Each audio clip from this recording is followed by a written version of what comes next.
right? So either active at section 1 is active infestation, active damage, old damage, dry rot. That's section 1, and it will note on the um, on the report what is section 2. Section 1. Section 2 are actions that could lead up to active infestation or dry rot, or dirt up against the foundation, insufficient drainage, stuff like that. So this is where you ask the seller that the buyer requests the seller to take care to have all of section 1 completed and as specified in the attached pest control report, dated and prepared by who prepared the report.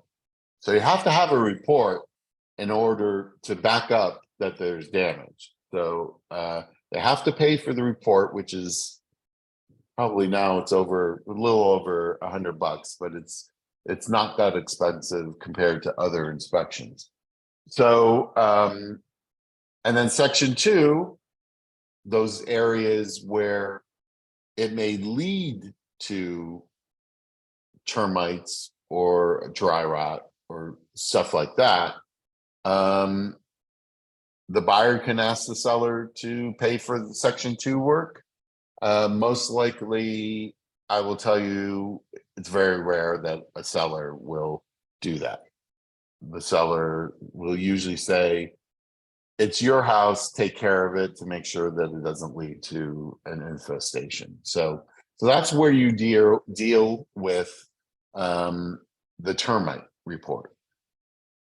So there's a third item that the buyer requests that the seller credit the buyer X amount of dollars at close of escrow, meaning that the buyer doesn't want you to do the repairs. Maybe the repairs are too big.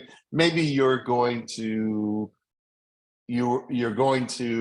tear down a wall, where the furnace was, and you don't, you just want the money to repair the furnace, and then put it towards a new furnace because you're going to move everything around.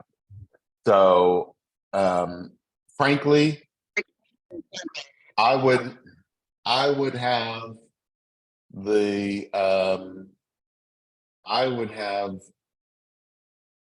a credit over seller doing repairs any day. Number one, you don't have to worry about making sure at the final verification that they did everything they said they were going to do. And number two, they have the money to do the repairs whenever they want to. They're not forced to do them right then and there. So how do you come up with a dollar amount? Well, you can do some research as to about, one thing is if you're bringing in specialists, they'll know how much it's going to cost to fix this and that. Electrician can come in and, if there's electrical work that needs to be done, get estimates. And all this paperwork you're going to forward to the seller when you make this request for repair. I will caution you, don't purposely get estimates that are overly inflated. I mean, when you're talking about replacing a faceplate on an outlet and saying that that's going to cost $50, you're immediately going to shut down the seller, and he's going to say, this is outrageous, so everything else is outrageous, and I'm not gonna give you anything. So be reasonable. have things to back up what you're asking for. So that's 1C, where you ask for a credit. And just note that any credit included in this paragraph is separate from and shall not reduce or supersede any credit in the agreement unless otherwise agreed. So if you had asked for a credit previously on the RPA, like the seller is going to credit the buyer $3,000 at close of escrow for closing costs, these are separate from that money. So also it goes on to say credits need to be disclosed to buyer's lender, and total contractual credits may be limited pursuant to the agreement. Total credit amount may not be enough to remedy all defects and repairs. Okay, so a very important sentence there is that total credit may not, oh, no, not that one.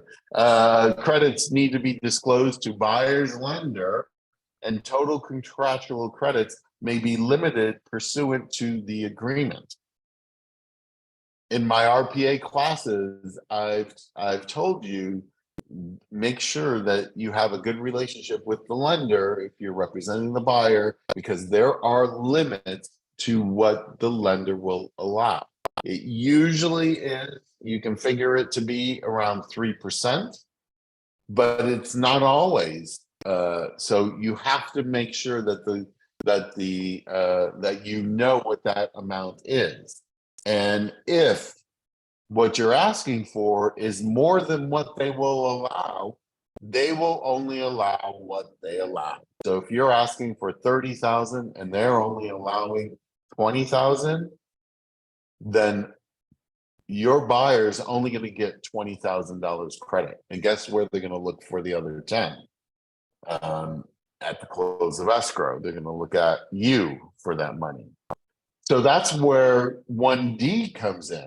If you think that the lender isn't going to approve that large of a credit, and let's face it, we live in Southern California, we're dealing with multi-million-dollar properties. I mean, some credits are upwards of $500,000 sometimes.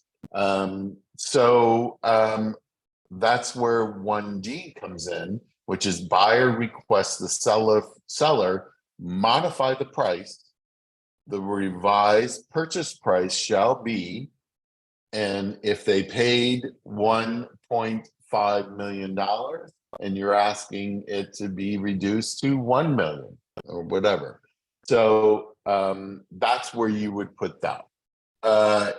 In section 2, you attach all the reports that you are including with this. Section 3, FHA and VA.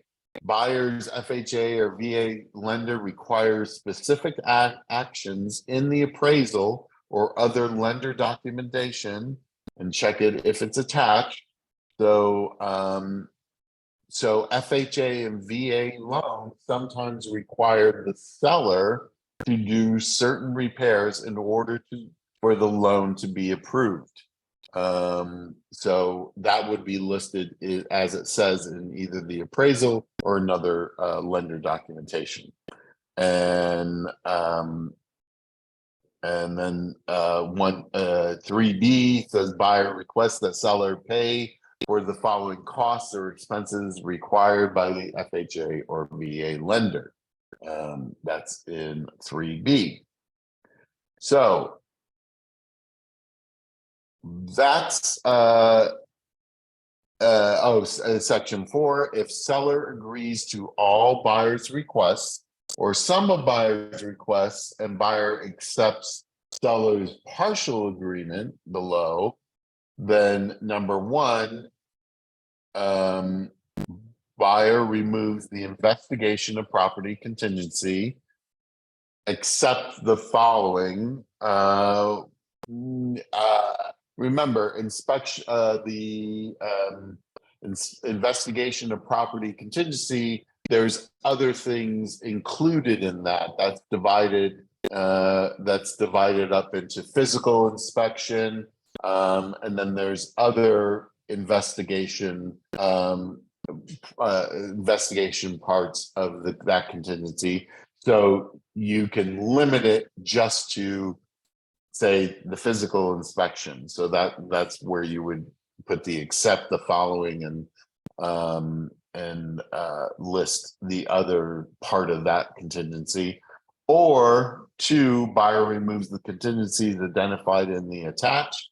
So so you would actually attach the contingency removal with those contingencies that they are removing, because if the seller, the only way that that contingency removal is valid is that if the seller agrees to all of the buyer's requests or some of the buyer's requests, and the buyer accepts the seller's partial agreement, then that's the only instance where that contingency removal is valid. So 4B says buyer releases seller from any loss, liability, expense claim, or cause of action regarding the disclosed condition of the property. That is a release that's saying, I agree, this is as is, I'm buying it as is, there is nothing, this is all that I want you to do, and everything else I release you from, and I can't go back and ask you about it. But there is a caveat to that, is that if something new comes up after this has been accepted, say, okay, we had the big snows up in Arrowhead and Big Bear and all that. So you accepted a request for repair, we had the big snow and the roof caved in. So that becomes a new material fact. So once that becomes a new material fact, the buyer has 5 days from notice of that new material fact to move forward or to cancel. Move forward with, it becomes another negotiation that most likely everybody's going to say the seller has to repair the roof, and then the buyer will move forward, or the buyer just backs out. So this section 5 is new to this form, an expiration, because it used to be that, and it still is, that the seller doesn't have to respond to a request for repair. You can ask for a request for repair, you can ask for repairs, but the seller doesn't have to acknowledge it, doesn't have to respond to it. So now there's an expiration, and there would be buyers that were waiting and waiting and waiting. And I would tell those buyers agents, well, you've gotten your answer in that, you know, they're not responding, or they give you a notice to reform, and then you've really gotten their answer by giving you a notice to perform, to remove that contingency. So now there's an expiration, and it defaults that it's revoked unless it's responded to by 5 p.m. on the 3rd day, or you can adjust that, you know, or B, if buyer withdraws the request for repair at any time prior to the seller's acceptance by communicating withdrawal to the seller or the seller's agent. So if we say, okay, we are withdrawing our request for repair, or before they accept it, you can say, we are withdrawing request for repair 1 and submitting new request for repair 2, because we've decided, because you've taken too long, that I now want more things to be done. You know, it happens because people get all up in arms, and you know, anyways. So then we move on to effect of buyer's request. Buyer makes this request for repair on the terms above and acknowledges receipt of a copy by making this RR. Any previous RR or seller response to request for repair can no longer be accepted. So the minute you submit a new one, if something that was sent previously that was not accepted, that's null and void, and you've got to deal with the new one in front of you. I'm going to take this time to see if there's any questions so far. Not seeing any. Okay. So seller's response. Note to seller. FHAVA, if parties do not reach agreement on completing repairs or other actions specified in paragraph 3A of the buyer FHAVA section of the buyer's request, buyer FHAVA lender will not loan the buyer the funds needed to purchase the property. If that happens, and there is a finance contingency that has not been removed, buyer may cancel this agreement. So, hey, Mr. Seller, you don't come to terms on the FHAVA part, then the buyer can cancel because, you know, the lender's not going to give him that loan. So here on this form, the seller can respond. So he can respond, he or she can respond 1A, that, hey, I agree to everything you asked for. B, I agree to everything except and list what they don't agree to. Then they also can make additional conditions. Seller's agreement only applies if buyer removes those contingencies identified in the attached contingency removal. Say when you sent it, you were only going to remove investigation, but seller says no, your appraisal's up also, or loan docs, not loan docs, HOA docs is up. So I am only going to agree to this if you also remove these other contingencies besides the investigation. So, and you attach the contingency removal. And once again, there's an expiration here. So, and it's just like before, it's 5 o'clock on the third day. So that's section 1. Section 2, the seller responds to the buyer request on the attached form, the RRR, so they can respond on a totally different form. Or 3, buyer's requests are not incorporated into the agreement. Seller responds to buyer's request on the attached amendment to existing agreement.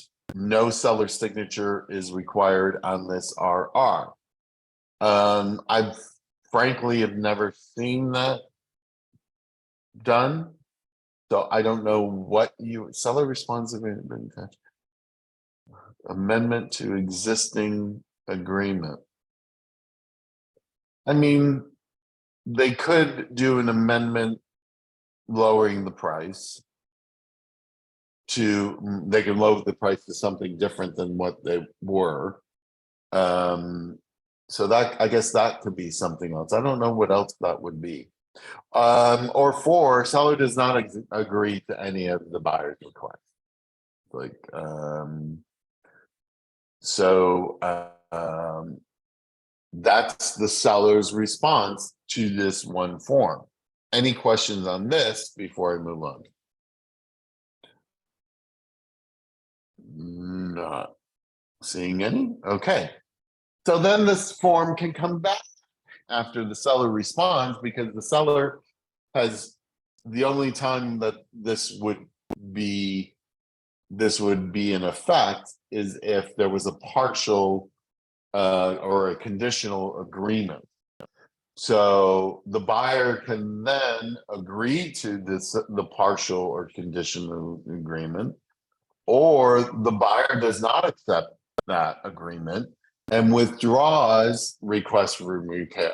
Request for repair number one or whatever number it is, and replaces it with number whatever it is. So that's how the buyer can continue to use this form. Okay, Paula says, I had a buyer ask for certain repairs after his inspection of a property and that he wanted to lease. Well, this is not for a lease. So this has nothing this is only purchase. So the landlord will only agree to repair certain items on the request for repairs, and told me that since this is a lease and not a purchase, he didn't have to honor the buyer's request or acknowledge the inspection report. We did not lease the property. He was exactly right. This is in regards to a purchase. It has nothing to do with a lease. Now, a prospective tenant can ask for certain things to be done prior to taking possession or signing a lease, but the landlord doesn't have to do anything. So just FYI. So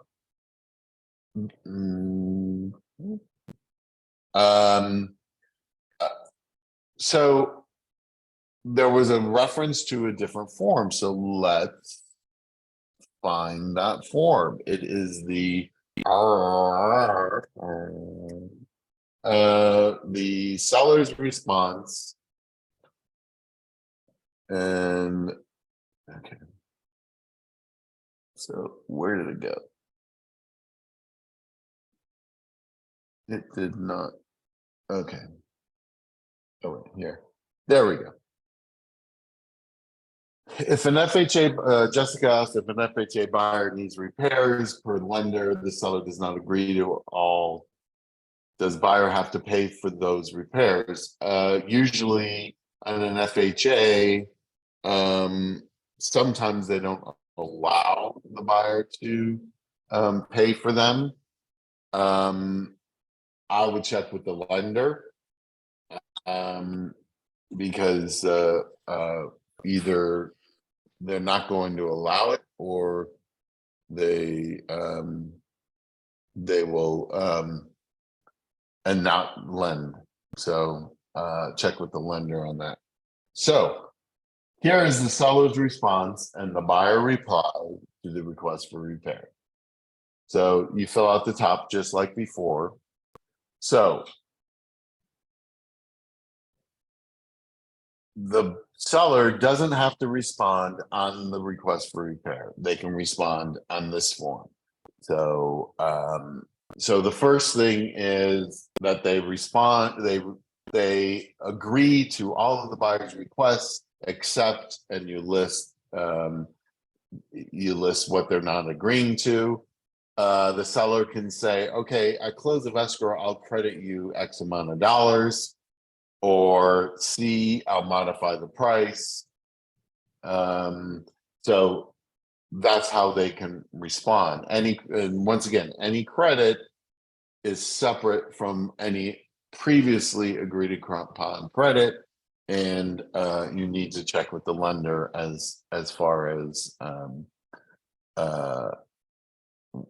what is allowed. Okay. Number two, seller's conditions. This is where you need, in order, I'll agree to everything, but you have to remove certain contingencies, and the contingency removal form is attached. And once again, that this has an expiration date. And then the buyer gets to respond to this. And you can go back and forth all day, until you come to an agreement or not. If you don't come to an agreement, then at some point the seller is going to give a notice to perform, and and uh, and somebody's going to cancel. So, all right, that's a request for repair. How you negotiate a request for repair. I cannot stress more. Manage your buyer expectations. Manage your seller's expectations. I had a buyer once where her mother was, well, they need to change all this and this and this. And I said to her, I said, well, let's think about it. If you were selling your house, would you agree to all that? Well, that doesn't matter. Like, it's only when it's costing you money that it really matters. But you really need to manage expectations. Case in point, there was an agent at an office. Buyer went in, did investigations, came up with a list of what they wanted done. One of the things was a repair or replace the concrete floor of the garage, repair or replace this. So, of course, the listing agent and the seller, when you're saying repair or replace, are thinking replace. And it's like, are you kidding me? I'm not going to replace the garage floor. Do you know how much that's going to be? And it cost everybody the deal, and it turned uglier too. But the seller refused everything and had it with this buyer and said, no, I'm not giving you anything. And then the buyer said, okay, then I'll cancel. Then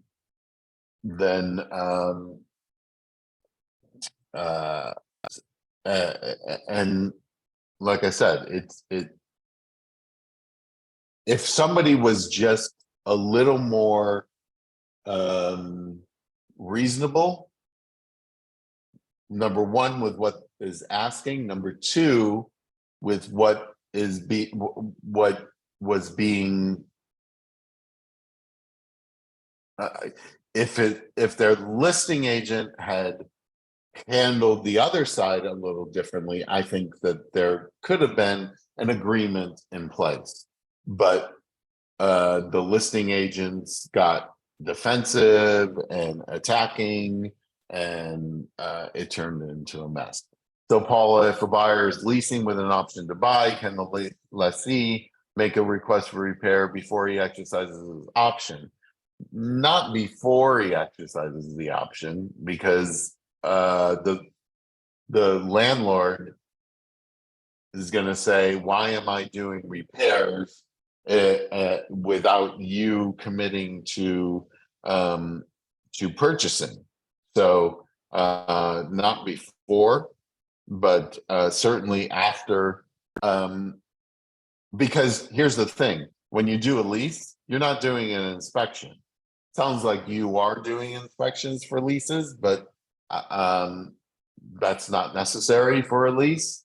So you wouldn't be doing an inspection until the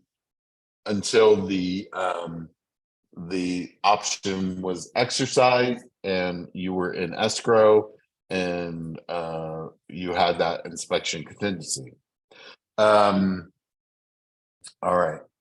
So any other questions? Because that's pretty much it on requests for repairs.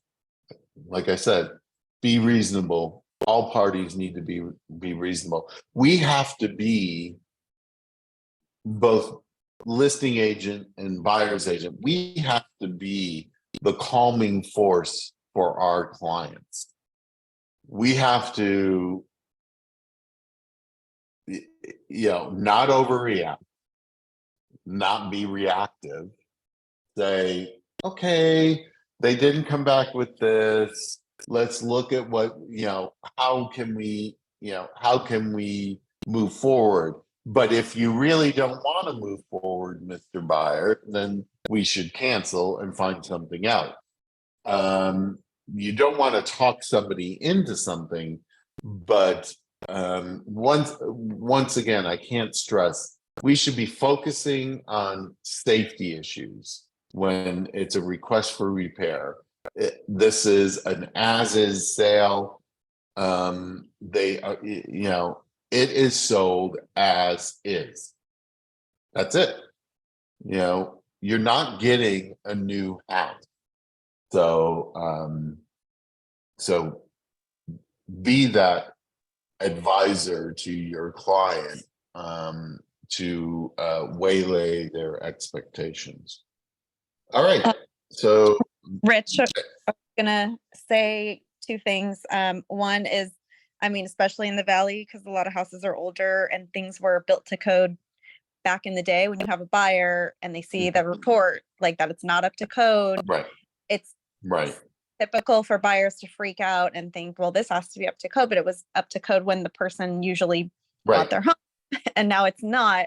And so that's common, and something you usually have to negotiate. But my other question was on section 4. What is this still? 3 on This 4. this is on request for Page, repair or yeah, on page or 1. On page 1 for section 4, where it says, if seller agrees to all of buyer's requests or some of buyer's requests and buyer accepts partial agreement below, buyer removes the investigation contingency. But we don't know yet. Usually we're waiting for the response. So checking that box,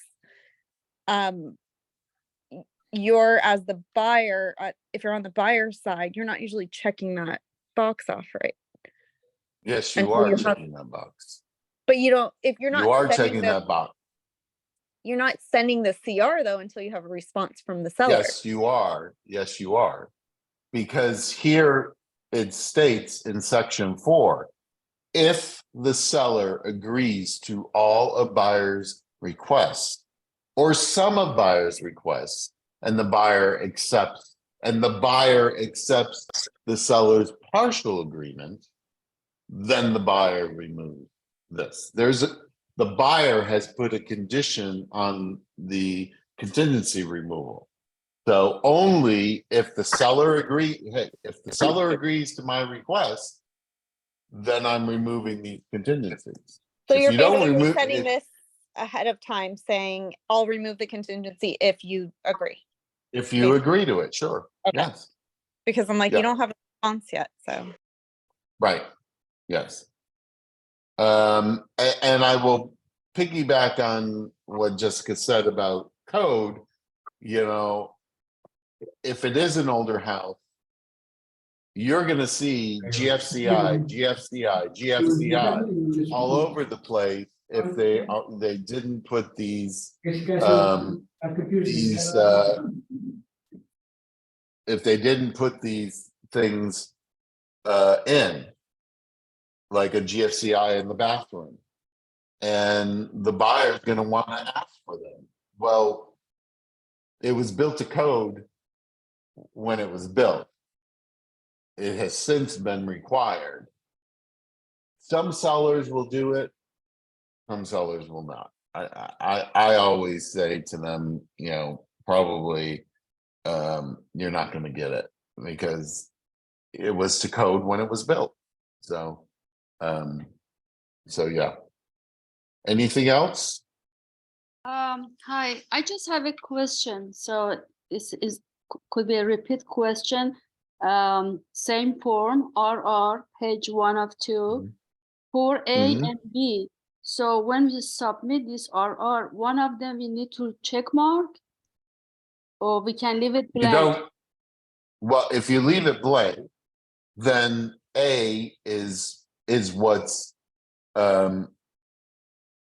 is what is defaults to. So that means if the seller agrees to all of buyer's or some of buyer's requests and buyer accepts seller's partial agreement below, the buyer removes the investigation of property contingency. So if the seller agrees, the buyer has automatically removed the inspection contingency Oh, so because the buyer is agreeing up front that if the seller agrees to this, I will remove this contingency. Now, as I said, there are other investigation contingency includes other things besides the actual physical inspection of the property.